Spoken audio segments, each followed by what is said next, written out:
this PES joint chapter.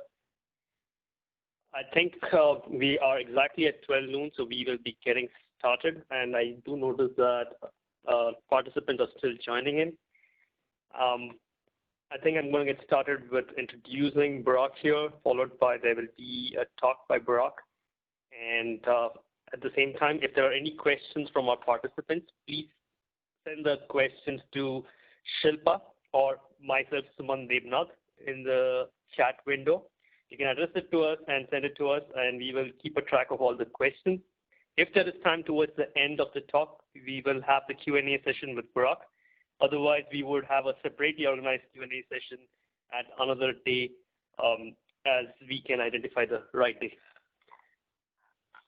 Okay, so to get started, I think this is our fourth lecture and the second lecture of this month. This lecture is going to be a little different from our previous lectures. Our previous lectures were more of technical presentations. And in this specific one, we are trying to explore some of the opportunities that may exist in IEEE. So Brock would be presenting to us on engagement opportunities in IEEE and associated career advancement perspective. It's more like a professional development lecture here. And since Brock has extensive experience with involvement in IEEE societies, I think we can certainly benefit from his experience and the knowledge that he has about these societies. A brief introduction about Brock. Brock received his bachelor's and master's in 1994 and 1998 respectively from Orta Dogu Technical University and University of Tennessee, and thereafter his PhD degree from University of Tennessee in 2002. He joined Oak Ridge National Lab as postmasters in 2001 and thereafter became a full-time staff member in 2002. He became the group leader of the Power and Energy Systems Group in 2008, and currently he is the group leader for the Power Electronics and Electric Machinery Group and manages the Electric Drivetrain Technologies program at ORNS. He also serves as a joint faculty with Bredesen Center at University of Tennessee, and he has been extensively involved in various IEEE societies and has been involved in technical and conference organization committees and been involved in the organization. And recently, he has also been elevated to an IEEE fellow. So I would like to congratulate Brock on being an IEEE fellow. He's become one this year. And thereafter, I leave it to you, Brock. Over to you. All right. Thank you, Suman. I appreciate the introduction, and I appreciate the chapter inviting me to give that talk here. I know this talk is scheduled for an hour, but I got an invite 2 days ago for a mandatory meeting I have to attend at 12:45. So I unfortunately leave around 12:40. But I offered to Suman that maybe we can have a separate session if there are more questions, and we can have a separate session for half an hour or an hour, and then we can discuss more on these subjects. So this presentation is actually my comments. You will see the slides are really informal. They are basically my talking points put in bullet form, but just to make sure that this wasn't associated with Oak Ridge National Laboratory, I replaced it with this template. I sometimes hit the left side. Actually, it makes me think of electrical circuits, so it works well, I think, for this. So again, my name is Burak Asminici with Oak Ridge National Laboratory, and now I'm going to talk about engagement opportunities in IEEE and associated career advancement, and to be my perspective. So a few keywords I want to put here: mentor. I want to talk about this. This is something I was thinking recently, and I said, maybe we can, mention this. I'm going to tell you what I mean with this IEEE mentor, and I think everyone who's going to be involved in IEEE would need one. Connect is the word you're going to hear a lot. You need to make IEEE connections anytime, anywhere you can. And actually, IEEE helps you get connected to others. So I think that's a strong word.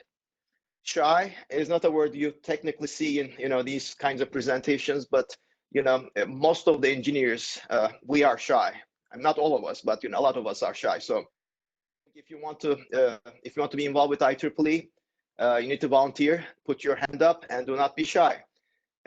I'm one of these shy people in this, especially when I was younger, when I was first trying to get involved with these committees. And at that time, my supervisor, Dr. Leon Tolbert, would put my hand up for me. So, and it really helped me a lot through my IEEE professional career. Impact. You're going to hear the word impact. You need to make an impact on technology and profession. And this is something you can achieve with IEEE. So there, when I started putting some slides together, I realized there are so many things to talk about. And how do you talk about all these things within a short time?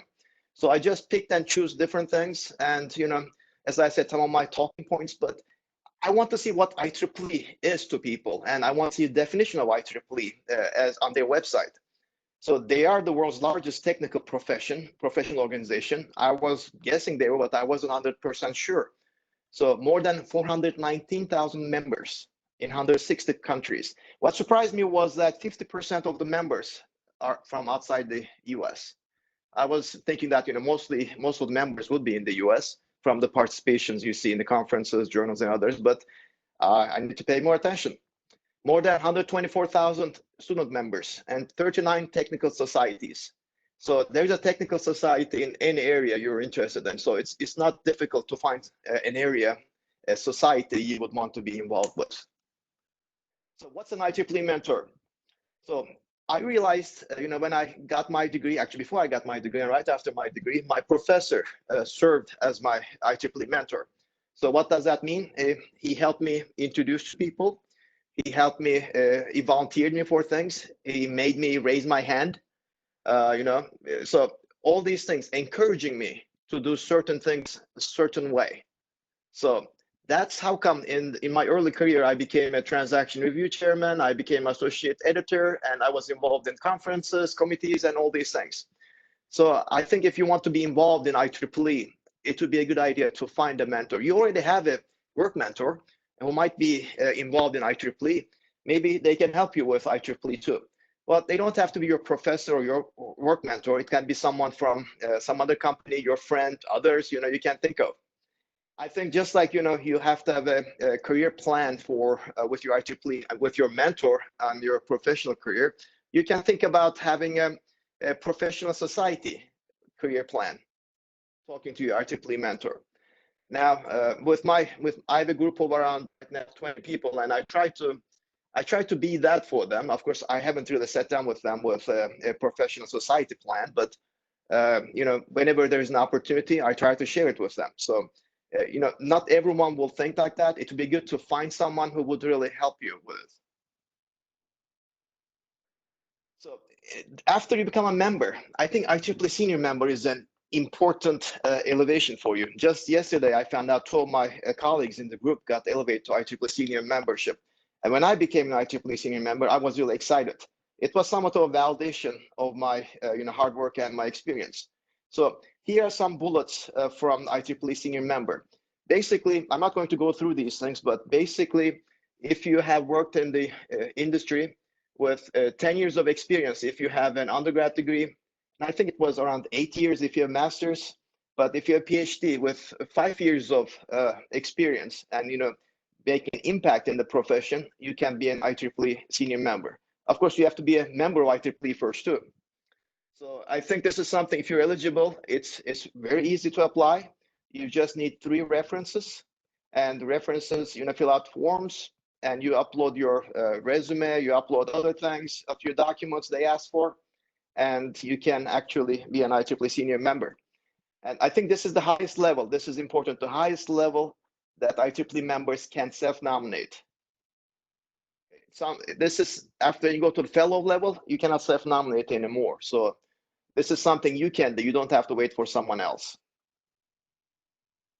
So I'm not going to go through this again, but benefits of senior membership. I highlighted a few of them I thought were interesting. So you can be, sometimes IEEE asks for, actually there's a website, you can volunteer for IEEE level positions. Here I'm going to talk more about society level positions, but if you want to have an IEEE level volunteer position, apparently you have to be a senior member. Of course, if you're going to be, if you want to nominate someone, if you want to be served as a reference, again, you need to be a senior member. If you're going to nominate someone to be an IEEE fellow, you have to be a senior member. Regular members cannot nominate anyone to be IEEE fellows. And we're going to talk about that a little later. And Another thing, of course, when you become an IEEE senior member, a letter of commendation is sent to your management. So what I think are the benefits of being an IEEE senior member? You can attach SM IEEE to your name if you're interested, and some people are, some people are not. And it adds recognition to your CV. It's almost like an award. So this will help you, beef up your CV. And the first senior title most will receive, at a really earlier age, early career, you will be a senior member of something. It's a nice looking plaque if you'd like to put on the wall. And actually, when the management hears about it, I think it will pique their interest. They'll be curious about what this is if they don't know about it, and it will also show them that your work is being recognized by others. So it somewhat validates your work, especially if you're early in your career. Maybe some of the upper management will not know who you are necessarily, but something like this comes up, I think they will spend some time finding out, if they don't know about it, about what this is and who you are and why you got this. So I think it has all these benefits that are not really obvious when you just think of becoming an IEEE senior member.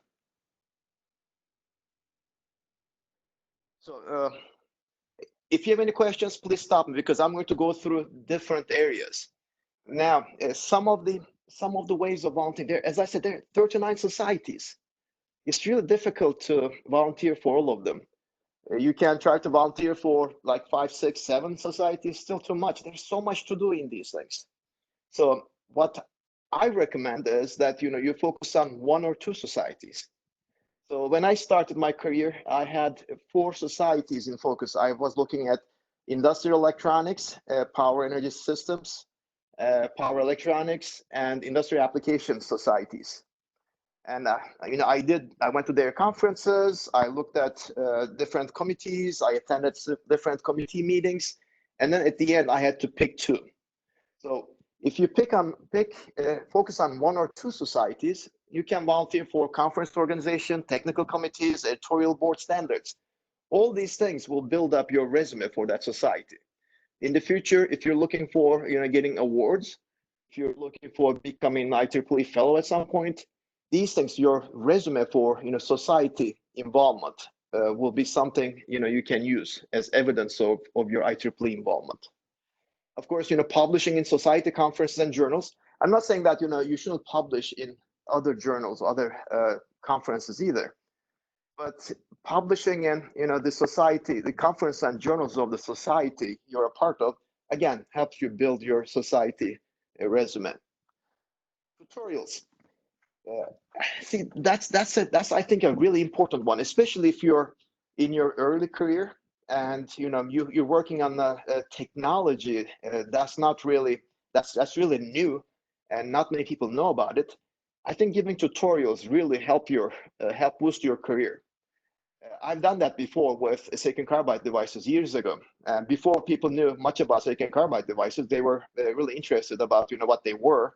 So I gave tutorials, and all of a sudden I was deemed as the expert for silicon carbide devices. And I've recently, just last year, with a friend of mine on artificial intelligence and machine learning applications on power electronics.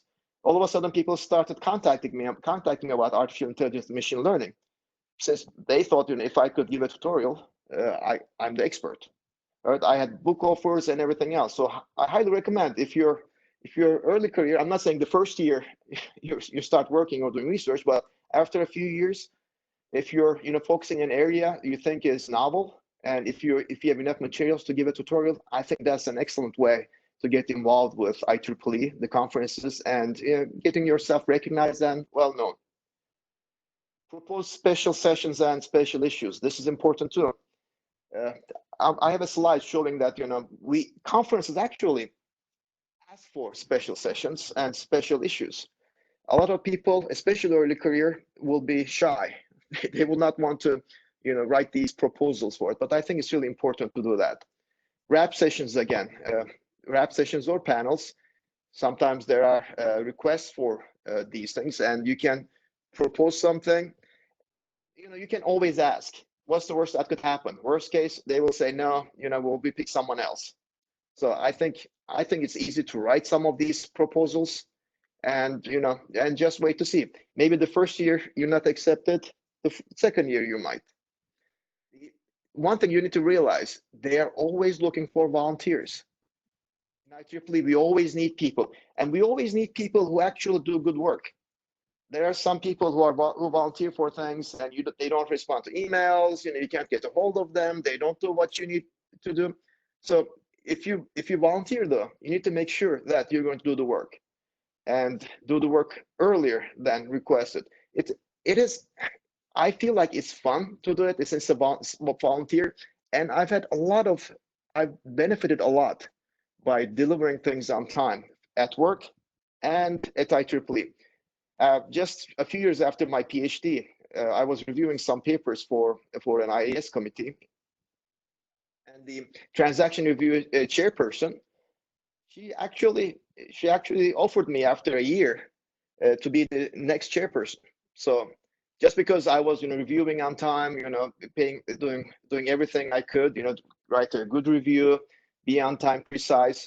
So all those things she thought were good features for the next chairperson. So that was one of the first things, first big roles I had in these societies. You can always serve as session chairs and session organizers. Anytime you find an opportunity, anytime someone is asking for these things, you can just volunteer for these. I know sometimes the first time you're the session chair, you might be nervous, but that's okay. It happens to all of us. But as you continue doing these things more and more, you're going to get more comfortable with them. And the good thing about being a session chair is you actually sometimes have a co-session or session co-chair, and you meet that person, and then you meet the speakers, you connect, you increase your network. So I think that's another volunteer role that's really important. That doesn't get a lot of attention. So as I mentioned, I focused on two societies. A full-time job, it helped me. I mean, I still do a lot of work on. I'm on PELS committees, I'm on IES committees, and now recently, in the last few years, I've been on the transportation electrification community committees too. That's the third one, but that's actually not much work compared to the other two. So, but don't go after a lot of these volunteer positions too. I had a colleague of mine. Used to come to work in the mornings, with bloodshot eyes. I said, "You're having trouble sleeping?" Well, no, he was an associate editor for 4 different journals, and he had all these papers he had to, review, assign reviewers for, and finalize the review. You don't need to do that. That's just too much. I was able to convince him to reduce it to 2. You don't need to do like. It doesn't help you to be an associate editor for 4 journals. I think 1 is plenty. 2 is fine. So something interesting you might figure out eventually in your IEEE career too. I've seen this. So for example, in the transportation area, there's a society under PELS that's about transportation, and there's another society under IES on transportation. So I was involved with the Transportation Systems Committee under IES, but I was also connected with the people from the PELS side. So we would have joint meetings, and at some point, one of the societies said, "Well, we're not going to have joint meetings with the PELS people."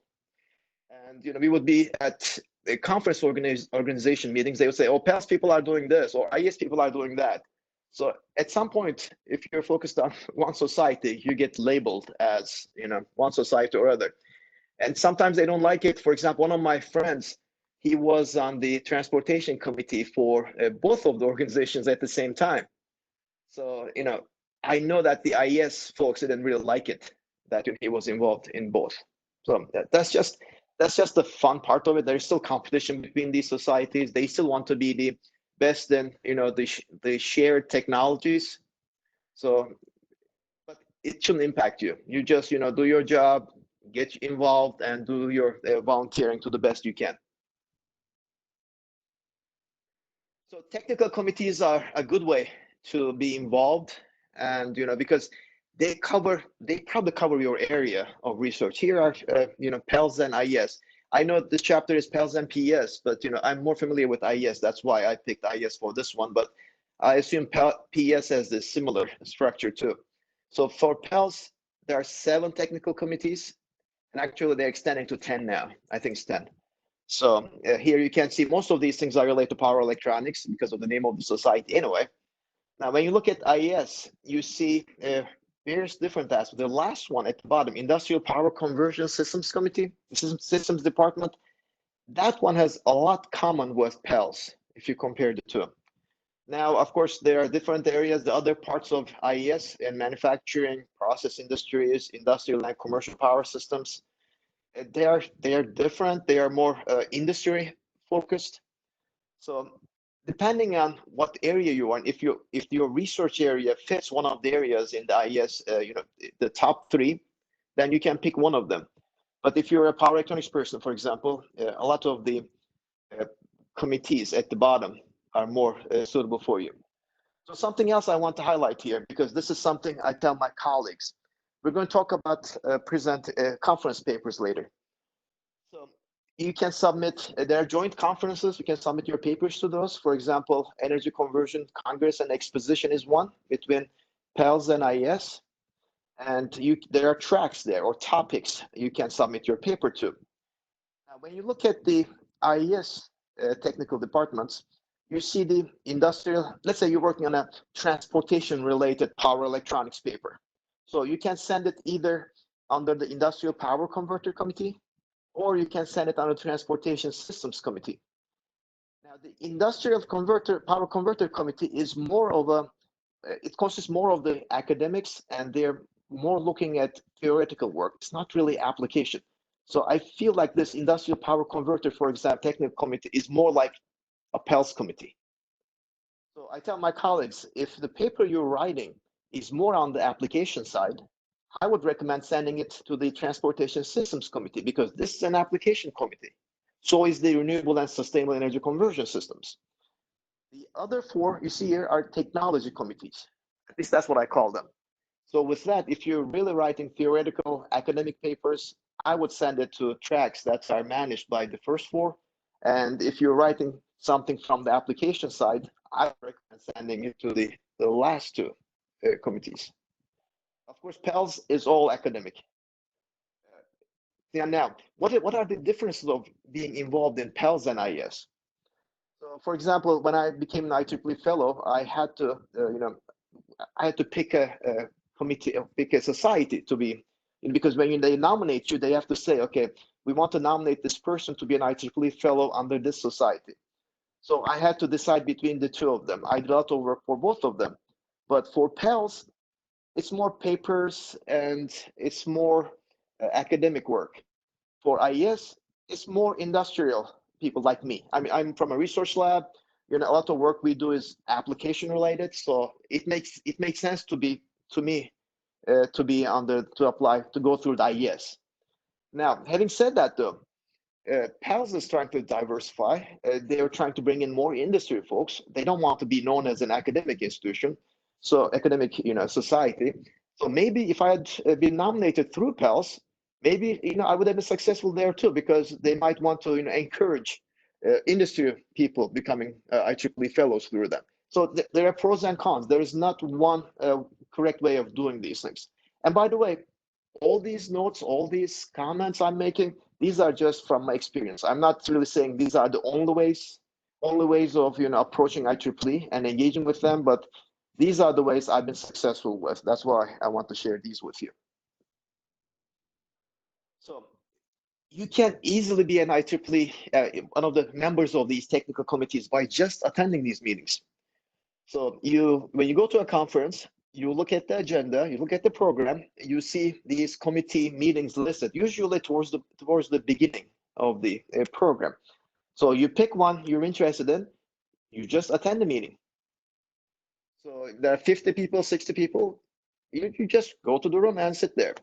They usually have some, printed sheets of roster going around. And if you want to be a member, what you do is you just fill out that form. and they want your affiliation, name, of course, email. I don't think they ask for phone numbers anymore.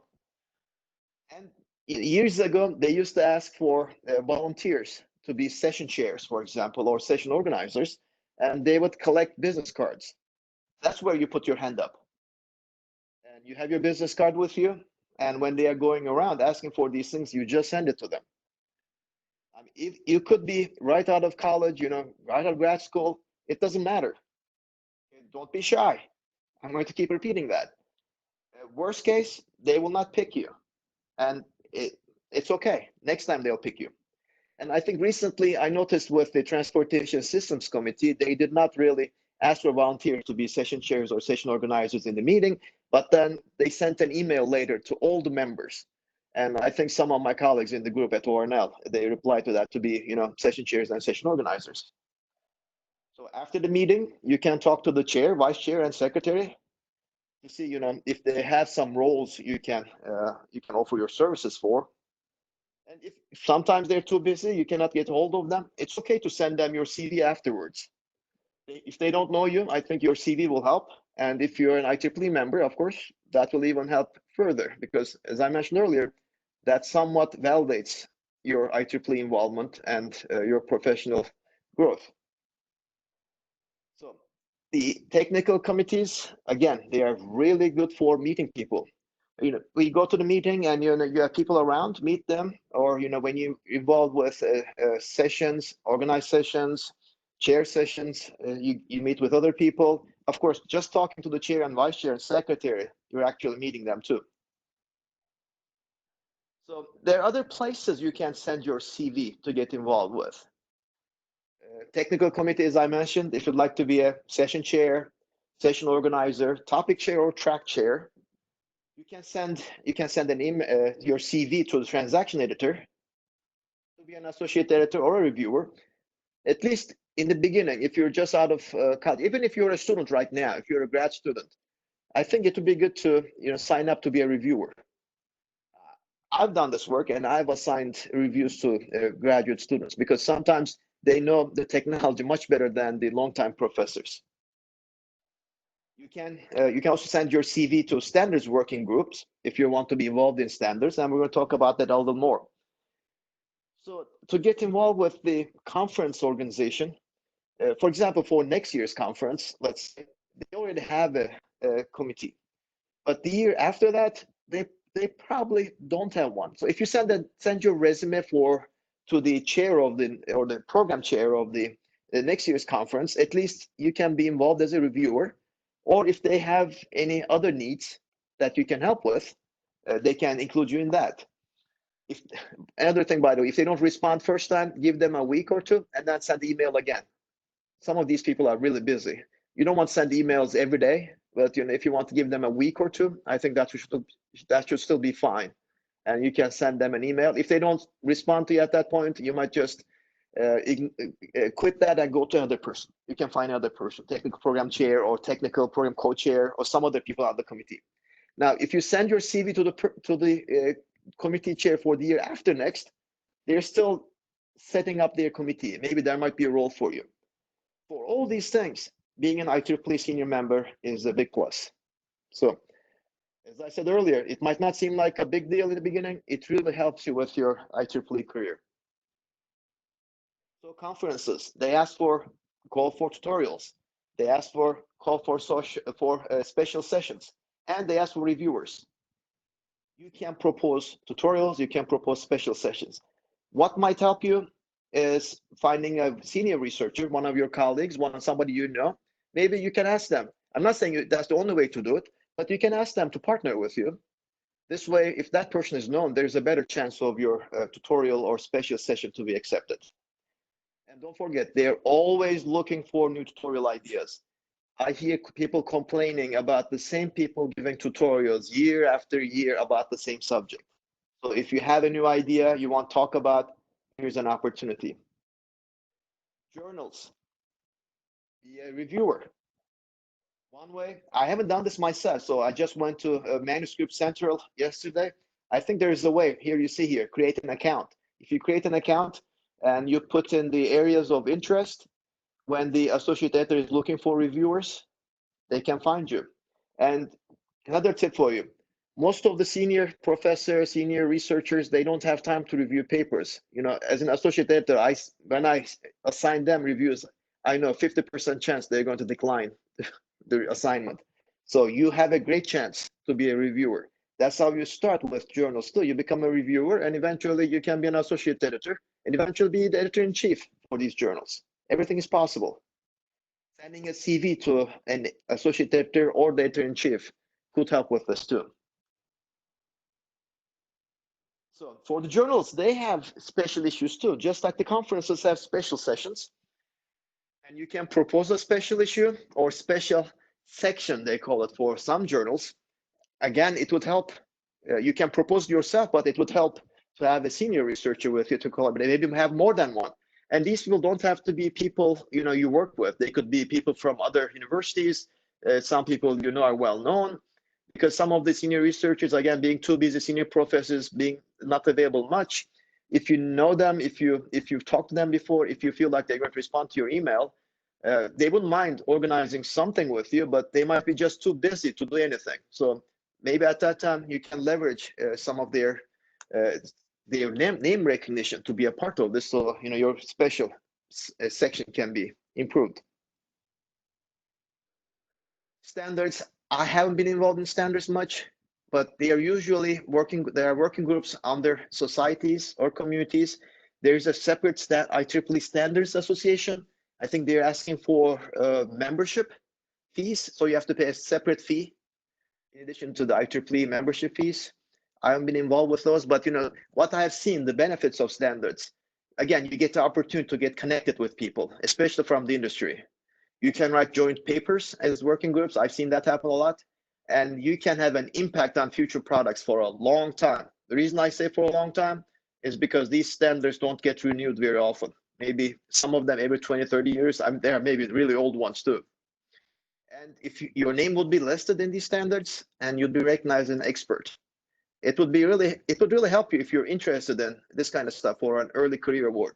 So for example, we'll talk about the early career awards, but a lot of people publish papers. If you want to separate yourself from the others, I think looking at standards would be a good way of saying, okay, this candidate published papers, I publish papers, but I also worked on standards. So that could help you with these things. On the publication side, the way I think of it is, if you didn't publish, you didn't do the work. I know you did the work, but the rest of the people will not know. So some sponsor is looking for someone to do some work. They want to give them money. If they Google the topic and they can't find you, as far as they're concerned, you didn't do the work. They don't know you. They don't know you did the work. So I think that's really important. Publications help you get the credit and recognition for your expertise, and make you discoverable. So someone searching for you, they'll find you. They'll find your work. Of course, you can get connected with people, because some people at the conference will ask you questions, talk to you about your work, or maybe they'll send you an email. Publications help make an impact, help you make an impact on technology, and they help boost your CV too. IEEE Explorer, I'm not going to go through this, but I couldn't believe all these things. Publishes nearly a third of the world's technical literature in electrical engineering, computer science, electronics. More than 5 million documents. There's a lot there. There are 200 transactions, journals, and magazines. You can get your paper published. So I tell my colleagues too, if you write a paper and one journal did not accept it, think about another one, because it might fit the other journal's needs better. A question comes up, conference or journal papers. I say, how about both? I know some IEEE societies, like the IES, actually will allow conference papers to be submitted to journals or transactions if you make a substantial change. I think they say around 50% change usually. Why journal papers? They're more prestigious actually compared to conference papers, because you have the full papers reviewed instead of digests. I know for PES, for the conference, you have to send the full paper gets reviewed. But the way I see it is, for journal papers, they're reviewed multiple times with at least 2 peer reviewers. And as a reviewer, conference papers, you get so many conference papers to review, you don't spend too much time on that, but you don't get too many journal papers. So you spend a lot more time on the journal papers, because you want to actually help the authors, build a better product. They also have low acceptance rate compared to conferences, and they get cited more. So that's something I always wondered, but I want to give you an historical perspective here, since I was a part of this in the beginning of my career. So before IEEE Explore, you would get a printed journal, printed transactions. Every society member received it, if I remember correctly. But conference papers, the only way you could access conference papers were if you went to the conference and they give you the printed thick 3-4 volumes of proceedings. So not a lot of people got access to these conference papers. So that's why you didn't get cited much. Journal papers, a lot more people got access to, and they were cited a lot more. I think that's the main difference. But still, that still goes on. Journal papers are still cited a lot more. Here's a summary of IEEE awards that are relevant to PELS, IES, and actually VTS is here too, and PES. I think there's another award or two on PES. This is something you created my colleague, Dr. Lincoln Shu. I just saw him join this call too. So there are a lot of awards that can be had. Some of them, especially for early career folks, you see the Richard M. Bass Young Engineer Award. You have to be younger than 35 years old. And the same thing with Outstanding Young Member Service Award and Andrew Smith Young Member Award. You have to be under 35 years of age. I was involved with this one here. These two used to be one award, and I was involved with the evaluation of this one. And one year we didn't give the award to anyone.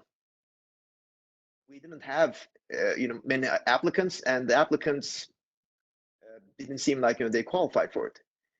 There is a need to have more people apply to these. Don't think that you don't have a chance. Okay, again, what's the worst thing that could happen? You don't get it. You don't get the award. That's the worst thing. And the good thing is, all these reviewers who are usually the previous awardees, they get to see your presentation, they get to see your application, and they get to see what you have done. So I think, again, you get connected with people. So some of the, of course, IEEE technical awards are for fellow or above, and medals are even harder. Society awards, it's relatively easier. So basically, they're relatively easier, but that doesn't mean that they're easy to get. They're highly competitive. What I see is like under 35, there are these early career awards, but 35 to maybe 45 age range, there are not too many of them, too many awards necessarily for people. And there's no age limitation, of course, but for some of the awards like the IEEE awards, I expect people to be in the business or the profession for more than 30 years. If it's a lifetime achievement award, it's even maybe more than that. So and new awards are coming up all the time. I know PELS has 5 new awards since 2017, and there are new ones coming up all the time. Okay, this is my last slide, because I'm sorry again, I have to leave early, but how to be an IEEE fellow? It is a mystery. Yes, it is a mystery. I went through the process. That's why I know that you don't know what they're looking for. So I got involved with the evaluation of IEEE fellows too. So what I found out is it's not really just the body of work. Your proven impact is what's important. And I'm not talking about everything you do. Mostly focusing on 2 different technologies you might have worked on and had an impact. So basically, if you did something last year, something excellent, it will have a great impact. That's not something that's going to get you to be IEEE fellow this year, maybe in 5 years. There has to be some proven impact, proven evidence. So you have to be either a senior member or fellow to nominate someone. You can't nominate yourself. 5 references, they need to be IEEE fellows, and 3 endorsers, they need to be there. I mean, they're optional. Endorsers are optional, but through the evaluation process, I've seen that they are really important, because they actually endorse you, say that your impact happened. So that's really important. Now, 3 words: contribution, impact, evidence. These determine the criteria for the IEEE fellow. And the bullets you see here at the bottom, they are actually somewhat weighted to what's important. as you see here, the most important thing here is the individual technical accomplishment. So that's what you're working on right now. So that's what you have time to work on to be an IEEE fellow eventually. So engagement with IEEE, it will improve your CV, it will enhance your network, uh, gets you recognition, validates your expertise, and gives you advancement opportunities within IEEE. So you might be stuck in your job. You might not have too many advancement opportunities, but you get them outside. And with that, you get to make an impact on technology and profession. That's all I have. Thank you. I think I might be able to take a question or two just to make sure that I answer at least one question. So Thank you, Burak. I think this was very insightful for all of us. And since our chapters have a lot of young members, I think this is extremely useful information. I think one of the things that we have always discussed is a centralized means by which we can have access to a lot of the information that you presented. And I think today's presentation certainly provides us with some of the answers we had, and we struggled to find information through IEEE. So I think we would like to thank you for providing this insightful presentation. And I'd like to thank our colleagues from Chattanooga as well for participating in this meeting. And at this point, if there are any questions, please send it to Shilpa or myself on the chat window. Shilpa, do you have any questions at this point? Yes, I have one question. The question was, do we need a professional engineering license to become a senior membership? To become a no, you senior don't have IEEE to fellow? be. I'm a fellow IEEE and I'm not a PE. Okay, thank you. Thank you, sir. And one more question that has come up is, do I need to be published multiple times to volunteer as a reviewer? I'm assuming the question is, do I have to have publications before I become a volunteer? No, that's a very good question, actually. Technically, like when the associate editors are looking for reviewers, they would like to see publications. But as I said this a few times, what's the worst thing that will happen? Right? You apply to be a reviewer and they say no. I highly recommend, volunteering for being a reviewer, and let them say no to you if they don't want you to be one. There's one more thing I want to highlight. Sorry, there are also people in IEEE societies who are they're working for companies and they don't publish. So, and I've seen them review papers. So that's another maybe good example. Sounds good. I think that's very useful information. There's one comment. Shilpa, go ahead. Yeah, I just have one more question. Thank you. And one of the question is, what are the main criteria for getting Young Member Awards? That's a long story. Well, what I would suggest is I would go to there are these forms for, let's say, outstanding young member forms, and there they have different categories. They say, okay, what does this person do? How many papers did they publish? What kind of volunteer work did they do for the society? And what kind of chapter work they did? What kind of standards work they did? So all these things are weighted. So I can tell you one example. For example, one year we didn't pick one who was well established, well volunteered, did a lot of journal work, conference work, publications.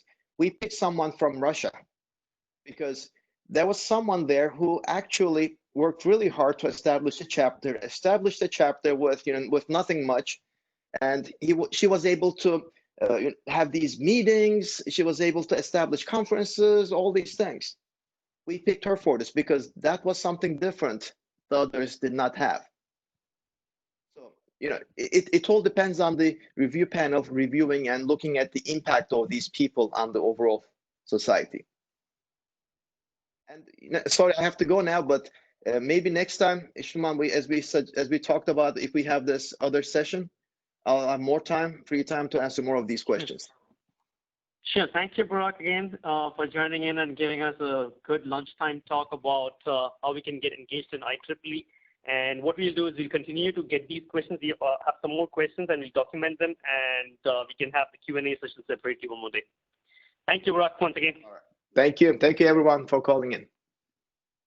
And everyone, there is, if you have any more questions, feel free to reach out to us through an email. I think Shilpa has already reached out to